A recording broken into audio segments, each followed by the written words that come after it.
Good morning student, myself Seema Mishra from Shiv Jyoti educational group Kota. बच्चों, आज हम अपनी हिंदी व्याकरण से पाठ 17 वाक्य रचना पढ़ेंगे। तो आप सभी अपनी बुक ओपन कर लीजिए। तो बच्चों, आप सभी अपनी बुक में पेज नंबर 110 ओपन करेंगे, जहां हमारा पाठ 17 वाक्य रचना दिया गया है।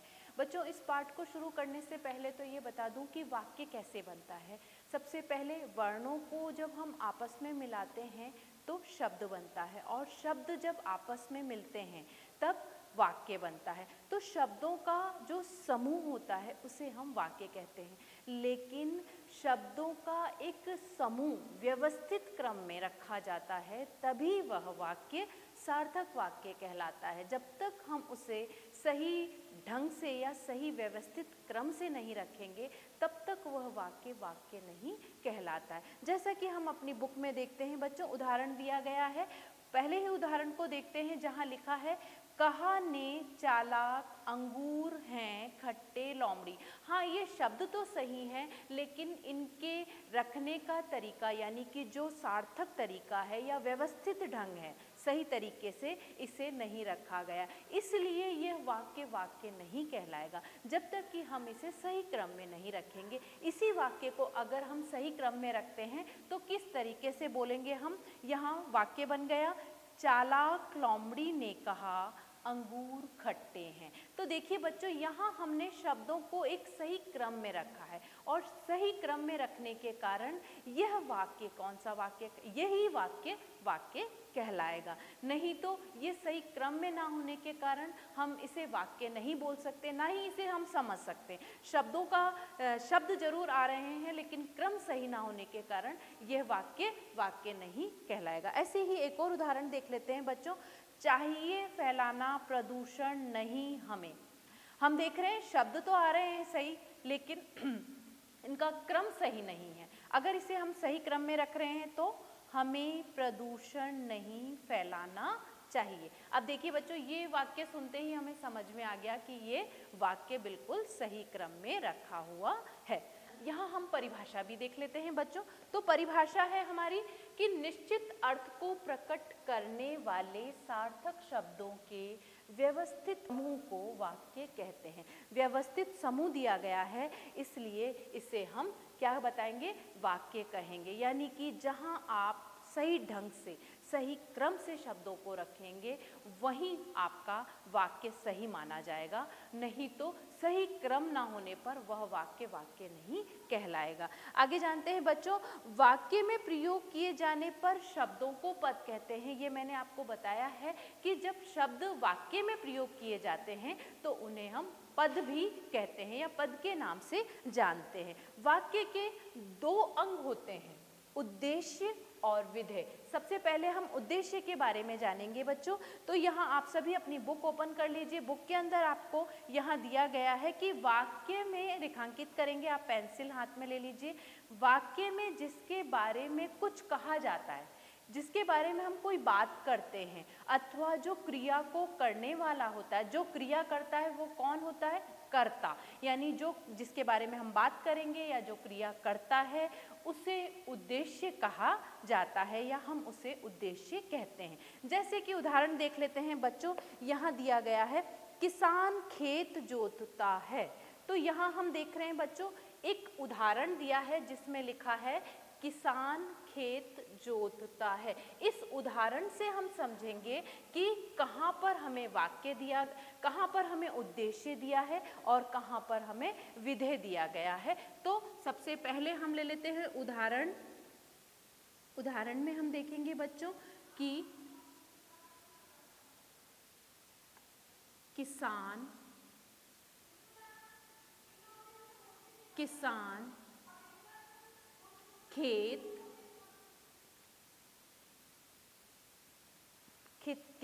खेत जोतता है। तो यहाँ इस उदाहरण में, इस वाक्य में हम देखते हैं बच्चों कि जोतना क्या है, जोतता है क्रिया है, और ये खेत यानी कि कार्य कर रहा है खेत, और कार्य करने वाला कौन है, किसान। तो किसान जो है करता है, क्योंकि वो क्रिया कर रहा है, कार्य कर रहा है। तो यहाँ हम देख रहे हैं कि जो कार्य करता है वो कौन कहलाता है, वो उद्देश्य कहलाता है। तो यहाँ हमारा किसान जो है वो उद्देश्य है, ये हमारा जो कार्य करने वाला होता है उसे हम उद्देश्य कहते हैं। आगे देखते हैं बच्चों, इसी तरीके से यहाँ दिया गया है कि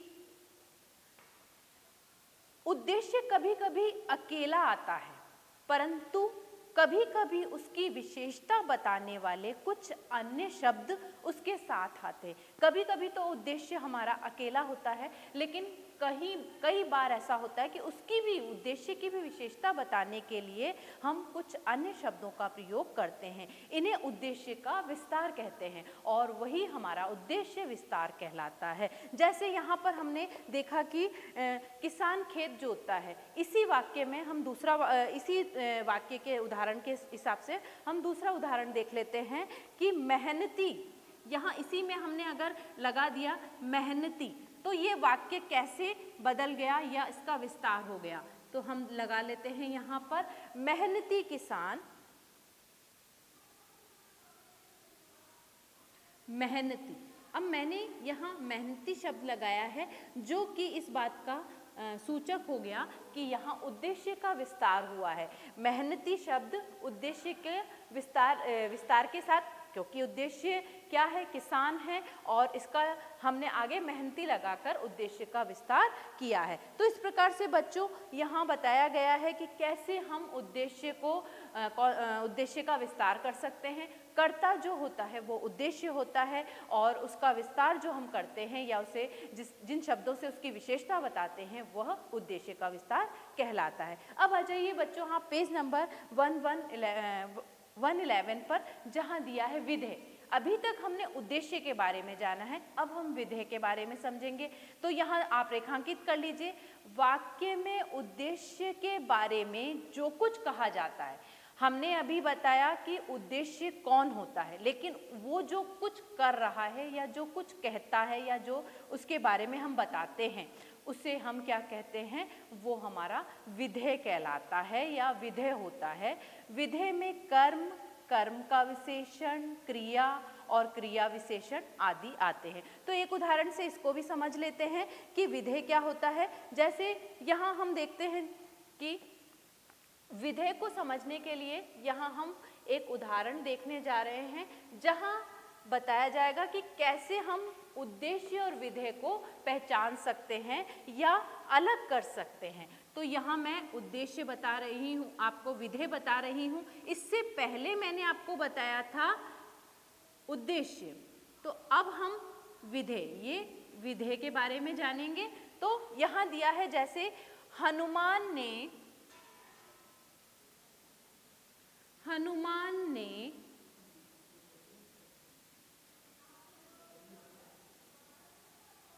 रावण की सोने की लंका जला दी। रावण की सोने की लंका जला दी। तो इस वाक्य में बच्चों हम देख रहे हैं कि हनुमान ने, क्योंकि कर्ता के साथ हम ने, कर्ता जो होता है, हम कारक चिन्हों में कर्ता के साथ ने का प्रयोग करते हैं, तो यहाँ हमें दोनों ही साथ में लेना होगा। कर्ता के साथ होने के कारण यह चिन्ह कर्ता के साथ ही आ रहा है, यानी कि कर्ता कौन है, हनुमान। तो ये तो हमारा हो गया उद्देश्य, और कर्ता के द्वारा किया गया कार्य क्या है, रावण की सोने की लंका जला दी। ये किसने किया है, कर्ता, यानी कर्ता कौन है यहाँ पर, हनुमान। तो ये जितना भी हमारा वाक्य है ये हमारा क्या कहलाएगा, ये हमारा विधेय कहलाएगा। तो बच्चों यहाँ हमने जाना कि उद्देश्य और विधेय में क्या उद्देश्य होता है और क्या विधेय होता है। तो यहाँ हमने देखा कि वाक्य में उद्देश्य के बारे में यानी कि उद्देश्य के बारे में हम जो कुछ भी कहते हैं उसे हम विधेय कहते हैं। तो यहाँ आप देख रहे हैं बच्चों और भी उदाहरण हैं, जैसे माली ने गमलों में पानी डाला। अब आप इस वाक्य में देख रहे हैं तो कर्ता कौन है? माली। तो हमने माली ने, ये क्या है हमारा, क्योंकि कर्ता के साथ कर्ता का चिन्ह आ रहा है इसलिए हमने यहाँ उद्देश्य लिया है। कौन है? माली ने। और इसका विस्तार किया हमने, आगे देखा इसका विधेय। विधेय क्या है? गमले में पानी डाला। तो इस तरीके से हमने देखा बच्चों कि उद्देश्य और विधेय किस तरीके से अपने साथ दोनों जुड़े होते हैं और उद्देश्य कैसे हम पहचान सकते हैं और कैसे हम विधेय समझ सकते हैं। तो इस तरीके से बच्चों हमने इस पाठ में देखा कि उद्देश्य और विधेय के द्वारा कि वाक्य रचना किस प्रकार से होती है। तो अब आ जाते हैं बच्चों हम अपने बुक वर्क पर। पुस्तक कार्य आप सभी अपने इसी पेज पर देखेंगे, प्रश्न नंबर 2। तो बच्चों हम देखते हैं प्रश्न नंबर 2, निम्नलिखित वाक्यों से उद्देश्य छांटकर लिखिए। अब यहाँ हमें वाक्य दिए गए हैं और इसमें सिर्फ हमें उद्देश्य बताना है, क्योंकि हमसे उद्देश्य पूछा है तो हम उद्देश्य बताएंगे। यहाँ आपको रेखाएं दी गई हैं, हम उस रेखाओं पर लिखते जाएंगे, यानी कि सही उद्देश्य छांटकर लिखेंगे। तो प्रत्यूष कक्षा में प्रथम आया है। अब इस वाक्य में बच्चों हमें देखना है कि उद्देश्य क्या है और विधेय क्या है। जब हमें उद्देश्य मिल जाएगा तो हमें अपने आप पता चल जाएगा कि ये उद्देश्य और विधेय, बाकी का वाक्य जो है विधेय कहलाएगा। तो यहाँ जो कर्ता है वो है प्रत्यूष, तो हमने यहाँ प्रत्यूष उद्देश्य छांट कर लिख दिया है। तो इसी प्रकार ख देखते हैं, हामिद गांव वालों के साथ ईदगाह गया। अब इस वाक्य में भी हमें ढूंढना है कि उद्देश्य क्या है। उद्देश्य जो कर्ता, तो यहाँ हामिद क्या है? उद्देश्य है, उद्देश्य हमने यहाँ लिख दिया। ग चिमटा देकर दादी ने उसे दुआ दी। अब इसमें हमें बताना है कि कर्ता कौन है, तो यहाँ दादी, लेकिन हमने उद्देश्य का विस्तार हो गया है चिमटा देखकर, तो हम इसे पूरा लिखेंगे। चिमटा देखकर दादी ने, मैंने कहा था ना कारक चिन्ह साथ आते हैं, तो यहाँ चिमटा देखकर दादी ने, उद्देश्य का विस्तार होने के कारण हमें ये पूरा लिखा है। तो यहाँ आ गया उद्देश्य चिमटा देखकर दादी ने।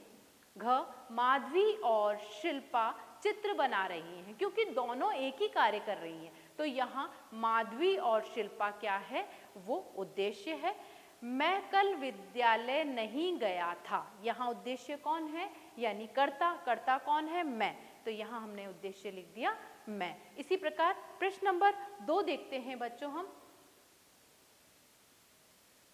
प्रश्न नंबर 4, निम्नलिखित शब्द समूह को सार्थक वाक्य के रूप में लिखिए। यानी कि जो हमें यहाँ शब्द दिए गए हैं वो सही क्रम में नहीं है, तो हम इसे सही क्रम में लिखेंगे। तो पहले नंबर पर देखते हैं, आयुष है खेलता हर रोज शतरंज। तो बच्चों आइए हम बोर्ड पर देखते हैं इसे हम। तो बच्चों देखते हैं, आयुष है खेलता हर रोज शतरंज। अभी मैंने आपको बताया ये कि कैसे क्रम सही ना होने पर यह वाक्य नहीं है, लेकिन इसका हमने अगर सही क्रम किया तो आयुष हर रोज शतरंज खेलता है। इस तरीके से हमने इसको सही क्रम में रखा, तो ये एक व्यवस्थित क्रम में होने के कारण वाक्य कहलाएगा। आइए अब देखते हैं ख, धनिये पुदीने चटनी और ने बनाई माँ की। तो ये क्रम सही नहीं है, इसलिए ये हमें वाक्य लग ही नहीं रहा है। इसे हम सही क्रम में रखकर देखते हैं, तो माँ ने धनिये और पुदीने की चटनी बनाई। इसी प्रकार ग, हूँ मैं चाहता आगरा जाऊं चला आज ही की। अब ये देखिए बिल्कुल समझ में नहीं आ रहा है, क्योंकि शब्द समूह जो है बिल्कुल सही क्रम में नहीं रखे हैं। इन्हें हम सही क्रम में रखेंगे तो वाक्य बनेगा, मैं चाहता हूँ कि आज ही आगरा चला जाऊं। इसी प्रकार घ, दौड़ बच्चे सारे पकड़कर हाथ पड़े। सही क्रम देखते हैं, सारे बच्चे हाथ पकड़कर दौड़ पड़े। आगे घ, घास को गोपाल देता है गाय। आइए बच्चों इसको हम बोर्ड पर देखते हैं। तो बच्चों ड़ वाला देख लेते हैं, घास को गोपाल देता है गाय। अब हमें इस वाक्य में सही क्रम नहीं लग रहा है। अब हम इसे सही क्रम में रखेंगे तो कैसे सही क्रम में रखते ही वाक्य बन जाएगा। ये है गोपाल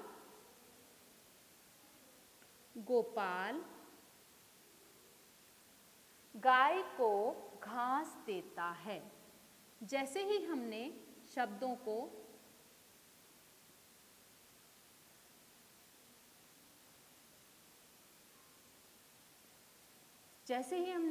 को सही क्रम में रखा, हमें वाक्य अपने आप समझ में आ गया कि गोपाल गाय को घास देता है।